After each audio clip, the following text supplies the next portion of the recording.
गांव के बाहर एक सुनसान रास्ते पर एक छोटा सा मकान था। इस घर में रहने वाला आदमी गांव के बच्चों के बीच मूंगफली बेचने के लिए प्रसिद्ध था। उसका नाम था रामू। वह हर रोज शाम को मूंगफली बेचने के लिए गांव में आता और रात होते ही वापस चला जाता। लेकिन एक दिन उसके बारे में एक अजीब सी बात सुनी गई जिसने पूरे गांव में हलचल मचा दी। वह एक ठंडी रात थी जब अजय और उसकी दोस्त सीमा गांव से बाहर जा रहे थे।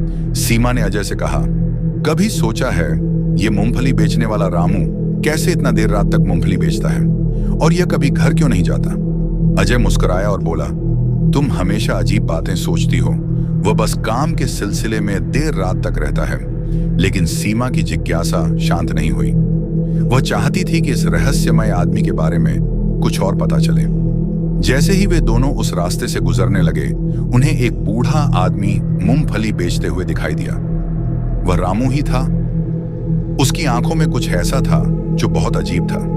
आंखों में गहरी उदासी और दर्द साफ झलक रहा था, लेकिन फिर भी वह मुस्कुराते हुए मूंगफली बेच रहा था। तुम्हें मूंगफली चाहिए? रामू ने पूछा। हाँ, एक मुट्ठी, अजय ने जवाब दिया। जब रामू ने मूंगफली अजय को दी तो अजय ने देखा कि उसकी अंगुलियां कुछ सूखी हुई थी, जैसे वर्षों से किसी तरह की मेहनत कर रहे हों। तुम्हारे हाथ बहुत कठोर हैं, अजय ने कहा। तुम हमेशा मूंगफली बेचते हो?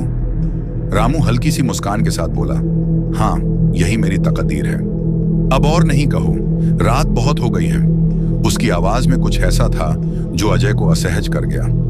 अजय और सीमा ने घर जाने का फैसला किया, लेकिन रास्ते में कुछ अजीब होने लगा। वे दोनों अचानक महसूस करने लगे कि जैसे कोई उनके पीछे आ रहा हो। उन्होंने पीछे मुड़कर देखा, लेकिन वहां कोई नहीं था। हवा में हल्का सर्द एहसास था और जंगल के पेड़ों से एक रहस्यमय सी आवाज आ रही थी। कुछ तो गड़बड़ है, सीमा ने डरते हुए कहा। यह सब बहुत अजीब है। तुम बहुत डरपोक हो, अजय ने जवाब दिया, लेकिन उसकी आवाज में भी घबराहट थी। जब वे आगे बढ़े तो उन्हें फिर से रामू दिखाई दिया, लेकिन इस बार उसका चेहरा थोड़ा और डरावना लग रहा था। वह उसी रास्ते पर खड़ा था जैसे वह उनका इंतजार कर रहा हो। तुम वापस क्यों आए? रामू ने पूछा। उसकी आवाज में एक विचित्र गूंज थी। हम घर जा रहे हैं, अजय ने थोड़ी झिझक के साथ कहा।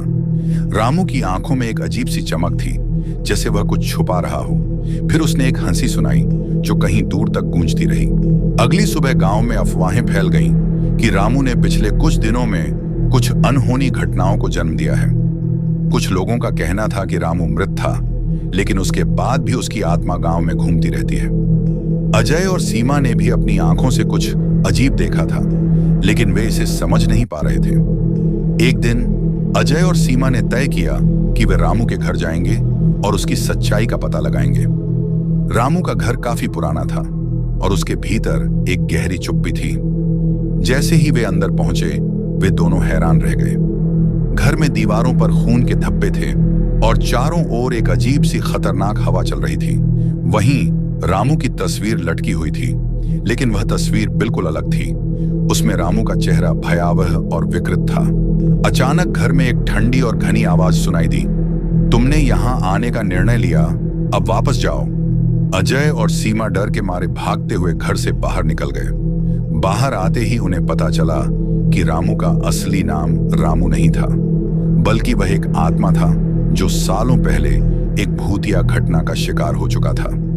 उसकी आत्मा कभी शांति नहीं पा सकी थी और वह हमेशा उसी रास्ते पर मूंगफली बेचने आता था ताकि कोई उसे पहचान कर उसकी मदद कर सके।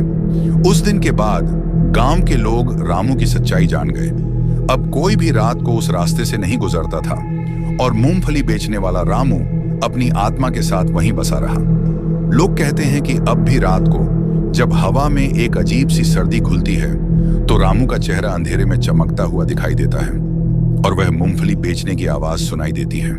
यह कहानी उस अजीब आदमी की है जो अपनी असली पहचान से अनजान था, लेकिन उसकी आत्मा ने हमेशा उसे मूंगफली बेचने के रूप में एक साधन दिया था। यह कहानी हमें यह भी सिखाती है कि कभी-कभी हमारे आसपास के लोग या चीजें वो नहीं होती जो हम समझते हैं। अगर आपको हमारी वीडियो अच्छी लगी तो हमारे चैनल को सब्सक्राइब और लाइक कर देना। ऐसी वीडियो मैं आपके लिए लाता रहूंगा। धन्यवाद।